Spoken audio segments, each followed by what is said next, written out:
Sou Mariângela Hungria, pesquisadora da Embrapa Soja, em Londrina, no Paraná. Sou engenheira agrônoma, tenho doutorado em microbiologia do solo, em ciência do solo, e trabalho há 40 anos com coleções de culturas inoculantes para a agricultura, genômica e proteômica, todas essas ciências ômicas também. Olá, vou fazer uma apresentação sobre preservação de micro-organismos em coleções biológicas, contando a nossa experiência da Embrapa Soja. Eu sou Mariângela Hungria, pesquisadora aqui, junto com meu colega Marco Antônio Nogueira. E também sou a líder de um projeto do Instituto Nacional de Ciência e Tecnologia de Micro-Organismos na Agricultura. A nossa coleção na Embrapa Soja, ela começou em 1991, quando eu cheguei aqui em Londrina, no Paraná. E foi somente em 2007 que senti segurança suficiente para chamar de coleção de bactérias diazotróficas e promotoras do crescimento de plantas. Isso num trabalho que nós publicamos sobre diversidade de risóbios de feijoeiro. Agora, em 2021, nós fomos promovidos a Centro de Recursos Microbiológicos da Embrapa Soja e contamos atualmente com 4.400 estipes liofilizadas em ultrafreezer, seguindo normas de qualidade. A nossa coleção, depois desses anos todos, é reconhecida em termos institucionais, nacional e internacionalmente, estando cadastrada também na World Federation Culture Collection e no Data Center of Microbiology. Então, a nossa coleção começou lá em 1991, quando eu cheguei com 19 estipes apenas, que estavam refrigeradas a 4 graus Celsius. Um longo caminho por meio de projetos do CNPq, principalmente. Em 1999, então, 8 anos depois, nós conseguimos comprar o nosso primeiro ultrafreezer, porque a criopreservação é um método bastante eficiente para essas bactérias com as quais nós trabalhamos. Quase 2 anos depois, nós conseguimos nosso primeiro liofilizador e depois, seguindo normas da OECD, que recomendavam que a menos 150 graus Celsius era mais desejável do que a menos 80, nós adquirimos esse ultrafreezer. Nós sempre procuramos seguir premissas de boa preservação. Então, toda coleção, segundo órgãos internacionais, ela deve ser mantida pelo menos por 2 métodos distintos, que é o nosso caso, liofilização e criopreservação, com backup em prédio distinto. Então, nós temos aqui um prédio diferente, aqui distante, na Embrapa Soja, e também as principais bactérias no Senargem em Brasília, com garantia de segurança, tanto de acesso às pessoas, né, como de sensores que medem, controlam a temperatura e nos avisam por celular caso haja qualquer problema. Mas muito importante é reconhecer que a riqueza de uma coleção não está somente nos micro-organismos. Isso é um bem muito precioso, mas as pessoas que cuidam desses micro-organismos nos diversos estágios, sem ele não se tem uma coleção adequada. Então, na nossa coleção temos curador, vice-curador, e os técnicos, analistas, são fundamental, bem treinados e fazendo parte do corpo permanente da instituição, é muito importante. E nós também formamos recursos humanos, né? Nós somos orientadores também da Universidade Estadual de Londrina, e esses recursos humanos estão indo para a iniciativa privada e pública altamente qualificados.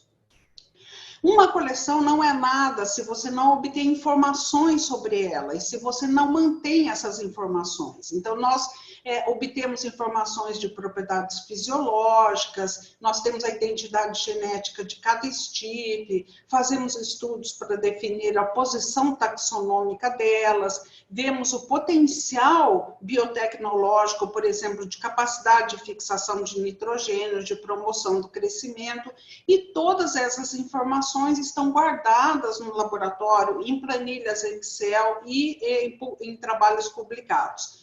E também mantemos as informações em sílico, no programa da Embrapa, no Alelo Micro, onde colocamos essas informações que estão disponíveis para a sociedade em geral. Muito importante falar aqui sobre preservação. Então, sem preservar, não é possível conhecer. Então, a nossa coleção, preservando adequadamente, nós conseguimos grandes avanços no conhecimento. Então, já temos mais de 200 estudos e publicações em biodiversidade, aqui, por exemplo, de Parabronchrodélia no Brasil, de ecologia, verificando o que acontece quando você introduz novas bactérias no solo, filogenia, proteômica, expressão de proteínas, genoma, já fizemos mais de 50 genomas de bactérias, transcriptômica. E depois de 20 anos trabalhando intensivamente na coleção, a gente se sentiu capacitado a descrever, a ter o conhecimento suficiente de taxonomia para descrever a nossa primeira espécie, que foi em 2012. E passados 10 anos, agora a gente já tem 30 novas espécies e simbiovares descritos de exemplares da nossa coleção, com homenagens ao Paraná, por exemplo, o Rhizobium paranaense, a nossos antigos mestres, Rhizobium Freire, a Embrapa, temos um Bradyrhizobium embrapense, ao CNPq, um Bradyrhizobium CNPq, a Embrapianos, como o colega Fábio Mercante, falecido, e o colega Avílio Franco. Uma coleção também é de extrema importância a preservação, porque se você não preserva, não é possível conhecer e daí não é possível oferecer serviços. E nós oferecemos muitos serviços na nossa coleção para o setor público e privado. Por exemplo, nós somos cadastrados para análise de inoculantes, nós somos a única estação quarentenária de inoculantes que entram no Brasil. Nós somos o banco de germoplasma oficial de micro-organismos do Ministério da Agricultura para a produção de bioinsumos. E somos o único laboratório de pesquisa com ensaios acreditados de inoculante, em ISO 17025. Isso tudo graças ao conhecimento e treinamento que conseguimos em nossa coleção.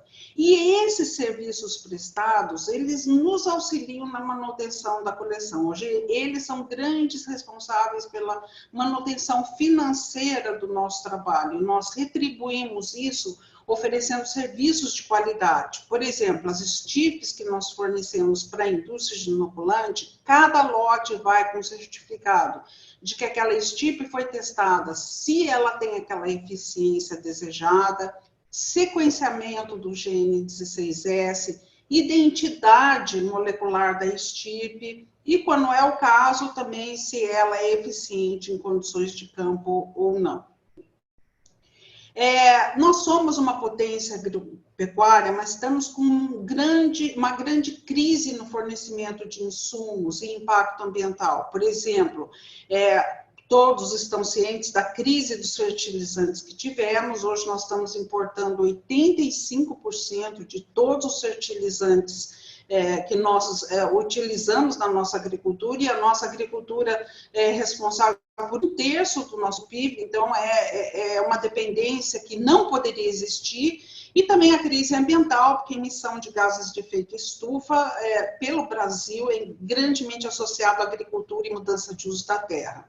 Então, os micro-organismos com os quais nós trabalhamos na nossa coleção, eles são principalmente voltados a substituir total ou parcialmente os fertilizantes químicos, sempre mantendo a produtividade das plantas e pensando na sustentabilidade, trazendo grandes vantagens econômicas, ambientais com redução de gases de efeito estufa e sociais, porque nós atendemos com essas STIPs da coleção e com as tecnologias desenvolvidas para ela, milhares de agricultores pequenos, médios e grandes. Agora, sem preservar, a gente nunca teria sido capaz de conhecer e muito menos de desenvolver novos bioinsumos. Então, considerando nessa última década, nós já lançamos 8 produtos que estão em milhões, mais de 15 milhões de hectares cultivados no Brasil hoje, de produtos que saíram de estirpes da nossa coleção. Então, mostrando esse retorno econômico e ambiental para a sociedade. E nós temos um enorme potencial. Por exemplo, considerando a nossa coleção aqui de 4.400 estirpes, nós temos potencial para bactérias de fixação biológica do nitrogênio, solubilização de fósforo e de potássio, transmitir tolerância seca às plantas, degradação de restos culturais, moléculas antibióticas para o controle de patógenos. E isso nesse mundo pequeno que é a nossa coleção. Se nós pensarmos no sentido macro do Brasil, nós somos detentores de 15% a 20% da biodiversidade mundial. Então, também devemos ter 15% a 20% da biodiversidade de micro-organismos, que só uma fração ínfima está nas coleções. E para ter ideia disso, que foi estimado em termos globais, quanto vale essa biodiversidade em termos de bioeconomia, o Brasil teria, com isso, 6,6 trilhões de dólares em valor de biodiversidade aplicada à bioeconomia, incluindo os micro-organismos. E nós devemos pensar grande, o que nós queremos para o futuro da nossa agropecuária? Queremos uma agricultura de ponta, que vai demandar novos bioinsumos, e para isso nós temos que preservar, segundo normas de qualidade, as nossas coleções de cultura, fazer bioprospecção com métodos segundo ensaios acreditados, fazer com que a indústria utilize protocolos de boas práticas de fabricação, fazer ensaios a campo com boas práticas BPL, fazer análise de qualidade desses produtos segundo ensaios acreditados, verificar possibilidades de sequestro, de economia de carbono, fazer esses cálculos também por metodologias certificadas. Assim, nós vamos ter a nossa agricultura do futuro, que é com bioinsumos certificados, com rastreabilidade, confiabilidade e sustentabilidade. E os nossos desafios para as coleções de cultura são de qualidade, né? Porque nós temos que tentar seguir essas normas de centros de recursos biológicos, e agora nós temos a nossa norma de biobanco aqui no Brasil, da BNT. De legislação, é bastante difícil, a gente sempre está atualizado em termos legislativos, ter todas as informações cadastradas no sistema SISGEM. Nós temos muitas limitações no intercâmbio com o exterior, inclusive extrema limitação na descrição de novas espécies por causa da nossa legislação. Nós não podemos ser limitados em estudo, em avanço na ciência. Nós temos que proteger, mas nós também temos que ser capazes de poder fazer ciência. Hoje, nessa parte de filogenia e taxonomia, nós estamos limitados pela nossa legislação. E principalmente desafios econômicos, porque nós temos uma grande insegurança financeira nos nossos bancos de germoplasma, recursos humanos limitados e que não estão sendo repostos por novos concursos. Não custa sonhar, né? Não creio que vai ser para mim, né? Que já estou bem no final da vida, mas para os jovens, se nós temos 25% da diversidade mundial, 25%, por que a gente tem que trabalhar com equipamentos de submundo, entendeu? Não, a gente realmente merece automação, equipamentos de alto nível, e conhecimento profundo da nossa diversidade e catalogação dessa biodiversidade. E, terminando então, né, quero falar que coleções de culturas de micro-organismos devem ser consideradas como patrimônio nacional. Elas devem receber atenção de patrimônio nacional. Os recursos humanos relacionados às nossas coleções devem ser valorizados como guardiões do patrimônio nacional. E preservar as coleções deveria ser estratégico, determinado por orçamento fixado por lei. e o que não ocorre hoje. Sem isso, então, preservar é extremamente importante e nós temos essa riqueza e precisamos de novas estratégias governamentais para poder preservar esse nosso patrimônio. Muito obrigada.